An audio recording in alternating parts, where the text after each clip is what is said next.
Hello and welcome back. We are back with another problem. HCB correct electricity question number 56. ठीक है, question का diagram हमारे सामने है. क्या कह रहा है? एक पोटेंशियोमीटर सर्किट है, ये पूरा डायग्राम है ना. पोटेंशियोमीटर वायर जो है, ये वाला जो वायर है, ये पोटेंशियोमीटर वायर है हमारा. मान लीजिए पॉइंट बी है, तो वायर ए बी जो है उसकी लेंथ दे रखी है हमें 600 सेंटीमीटर. अब बोला गया कि ये जो जॉकी है, यहाँ पे जॉकी है, इसको पॉइंट सी मान लेते हैं. तो ये जॉकी को किस पॉइंट पे टच कराना चाहिए, इस वायर के किस पॉइंट पे टच कराना चाहिए ताकि गैल्वेनोमीटर में जीरो डिफ्लेक्शन मिले. ठीक है, जीरो डिफ्लेक्शन का मतलब zero current in galvanometer. Okay, तो देखते हैं कैसे करेंगे इसको, है ना. चलिए तो प्रॉब्लम सॉल्व करना शुरू करते हैं. ठीक है, okay. So first things first, क्या है, सबसे पहले काम करते हैं, थोड़ा आसान हो जाएगा हमारे लिए.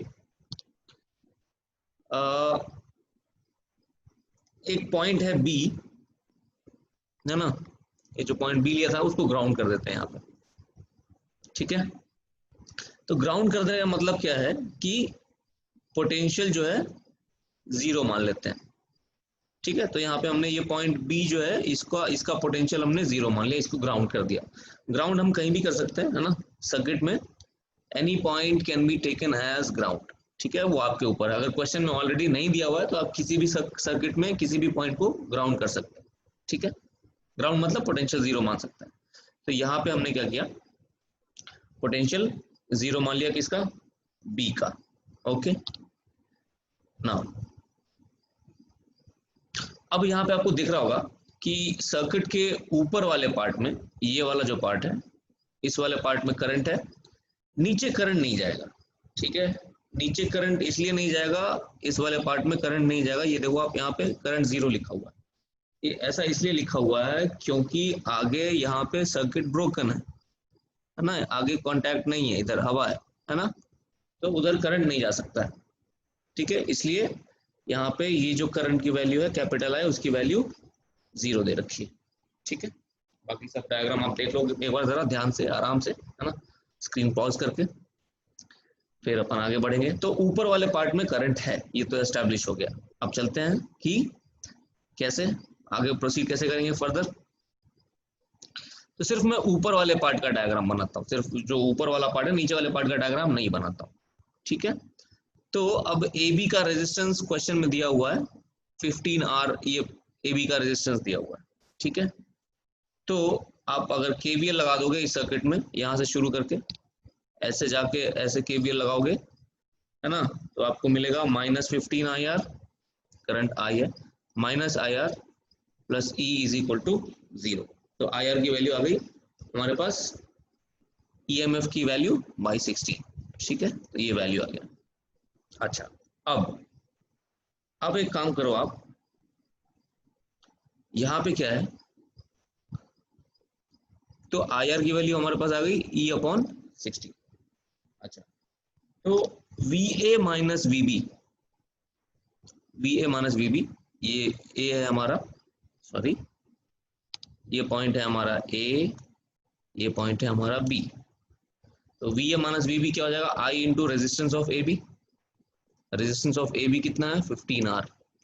यस, तो ये हो गया हमारे पास. IR की वैल्यू आप डाल दो इसमें, IR की वैल्यू है E/16, तो ये 15 E/16 हो जाएगा.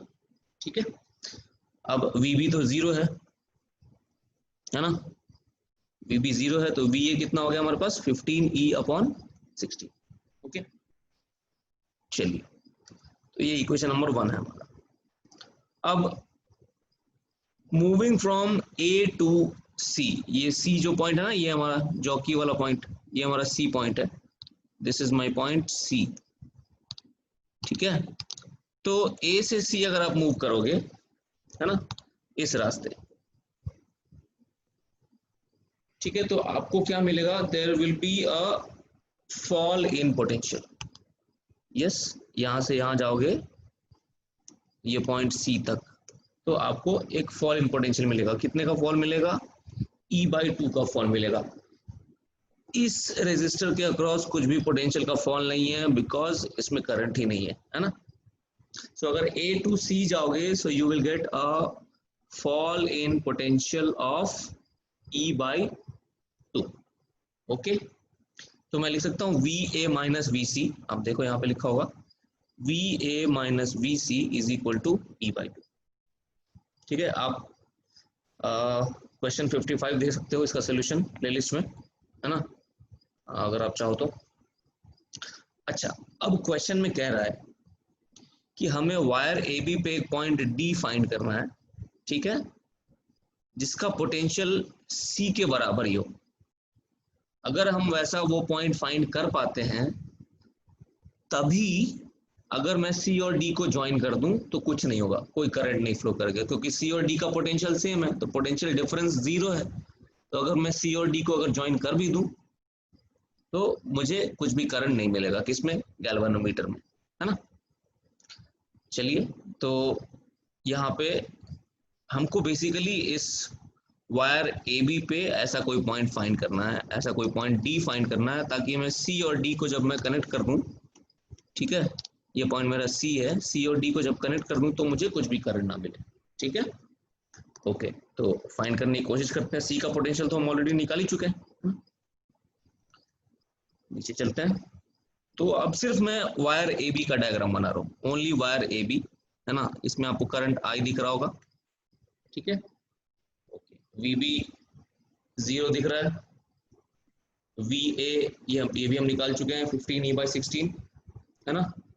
तो VA माइनस VB क्या हो जाएगा, potential difference across the wire AB is I into resistance of AB, है ना।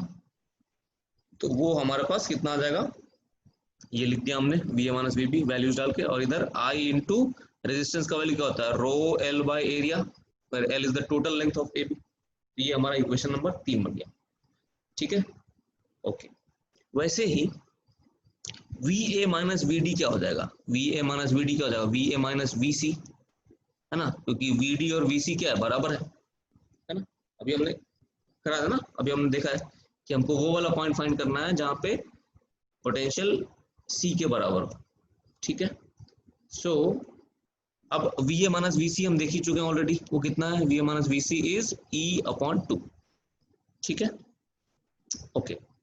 अब VA माइनस VD कितने के बराबर हो जाएगा, VA माइनस VD आप देखो यहाँ पे, मान लो ये डिस्टेंस x है, सो VA माइनस VD क्या हो जाएगा, VA minus VD potential difference across AD will be equal to I into RAD, which is equal to I into rho x upon area, वही चीज वहां लिखी हुई है, ठीक है, आप देख सकते हो। तो अपन चलते हैं वापस अपने पुराने इक्वेशन की तरफ, यहाँ पे लिखा हुआ है E/2 is equal to I into RAD is rho x upon area, ठीक है। तो अब इक्वेशन जो 3 और 4 जो मिली है हमको, वो इक्वेशंस को डिवाइड कर देता है, जैसे ये वाली इक्वेशन और ये वाली इक्वेशन, दोनों को आप डिवाइड कर दो तो आपको मिल जाएगा, हमारे पास क्या मिल जाएगा, ये मिल जाएगा, ये इक्वेशन मिल जाएगी, x की वैल्यू मिल जाएगी, है ना। x की वैल्यू आप डाल देना, x की वैल्यू मिल जाएगा 8L/15, ठीक है, आप कैलकुलेशन कर लेना, इजी। L की वैल्यू आप डाल दो, टोटल वायर का लेंथ कितना है, 600 सेंटीमीटर, बस मिल गया हमें 320 सेंटीमीटर। तो पॉइंट D तो मिल गया हमें, मतलब पहला पार्ट हमारा सॉल्व हो गया, ठीक। चलिए अब दूसरे वाले पार्ट की तरफ चलते हैं। दूसरा वाला पार्ट क्या कह रहा है कि अगर हम ये वाला जो जॉकी है, जॉकी को ऐसे पॉइंट पे टच करा देते हैं, ठीक है, जिसका डिस्टेंस यहां से 560 सेंटीमीटर होगा, तो इस गैल्वेनोमीटर में क्या करंट जाएगा, ठीक है, इस गैल्वेनोमीटर में क्या करंट होगा, ठीक है, ओके। तो बनाना शुरू करें, चलिए देखते हैं। सो नाउ अब ये सर्किट हम वापस से ड्रॉ करेंगे, ठीक है, ये है हमारा हिसाब किताब, आप देखो इस तरह का कुछ सर्किट बन जाएगा हमारा। ठीक है, अब यहाँ पे आप देख रहे हो इस बार ऊपर में भी करंट है सर्किट में I1, और नीचे में भी करंट है सर्किट में I2, आपको दिख रहा होगा। इस जंक्शन पे, जंक्शन ए पे जाके ये I1 और I2 मिलके I1 प्लस I2 मिल जा रहे हैं। फिर यहाँ से ये पॉइंट सी पे ये वापस करंट कितना लौट रहा है, I2 लौट रहा है ना, और इधर से कितना आ रहा है, इधर से आ रहा है I1 प्लस I2। तो जंक्शन लॉ लगाओगे आप सी पे तो आपको पता चल जाएगा कि इधर से जो करंट लौट रहा है ये भी करंट कितना है, I1 ही है। ठीक है, तो एक बार ये डायग्राम आप ध्यान से देख लो, है ना। जंक्शन लॉ लगा के करंट डिस्ट्रीब्यूशन अज्यूम कर लो कि इधर से करंट I1 आ रहा है और इधर से करंट I2 आ रहा है। ठीक है, तो जंक्शन ए पे मिलके वो क्या हो जाएगा, जंक्शन ए पे मिलके हो जाएगा वो हमारा करंट हो जाएगा I1 प्लस I2। फिर बाकी जंक्शन पे भी लगा के आप देख लेना, बहुत ही सिंपली आ जाएगा, है ना, कहाँ क्या करंट होगा। ठीक है, ओके। I1 I2 का डायरेक्शंस का आप टेंशन मत लो कि डायरेक्शन इधर ही क्यों लिया मैंने। अगर आपने उल्टा डायरेक्शन लिया होगा तो वो अपने आप आपका आंसर नेगेटिव आएगा, तो उसका टेंशन नहीं है। हमें फाइंड क्या करना है, हमें फाइंड करना है I2 फाइंड करना है। ठीक है, चलिए तो अब क्या करते हैं, अब दो लूप से हमारे पास, दोनों लूप में हम लगा देंगे KVL। लेकिन उसके पहले एक काम कर लेते हैं। ठीक है, ये जो AC है, AC का रेजिस्टेंस क्या हो जाएगा, AC का रेजिस्टेंस हो जाएगा rho into L।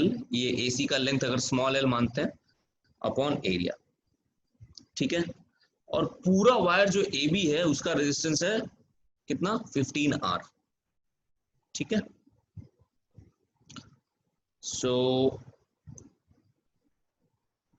Resistance of AB क्या हो जाएगा, rho into capital L upon area, where capital L is the total length of AB। दोनों को डिवाइड करो आप सिंपली, है ना। यहाँ से आपको रेशियो मिल जाएगा RAC upon RAB is equal to small l capital L, दोनों पता है हमें, 14/15। RAB ये 15R है, क्वेश्चन में दिया हुआ है, तो पढ़े आराम से, आपको रेजिस्टेंस ऑफ वायर AC मिल जाएगा। ठीक है, ओके। C वो पॉइंट है जहां पे जॉकी कनेक्टेड है। ठीक है, ओके, तो हमको ये मिल गया। अब ये टोटल, अब इसमें से AC ने 14R ले लिया, RAB जो है वो टोटल 15R है। ठीक है, तो 15R में से 14R चला गया तो इधर कितना बचा, R बचा, है ना। सो जो RCB है, CB का जो रेजिस्टेंस है वो स्मॉल r है। ठीक, अब हम क्या करते हैं, वापस से सर्किट ड्रॉ कर लेते हैं। ठीक है, ये देखो करंट आ रहा है यहाँ से I1, यहाँ से करंट जा रहा है I2, इधर से करंट लौट रहा है, वही पुराना वाला डायग्राम, बस मैंने यहाँ पे रेजिस्टेंस लिख दिए। ये 14R, ये मेरा स्मॉल r, इधर स्मॉल r, इधर करंट I1, है ना, इधर से करंट I2 आ रहा है, इधर से भी I2 आ रहा है, ऐसा। ठीक है, चलिए अब क्या करते हैं, हम लोग देखते हैं इसको, दोनों लूप्स में KVL लगाने की कोशिश करेंगे। KVL लगा के और फिर बाकी काम हमारा इजी है। ठीक है, तो ऊपर वाले लूप में पॉइंट A से, ये जो पॉइंट A है हमारा, इसमें ऐसे मूव करेंगे काउंटर क्लॉकवाइज।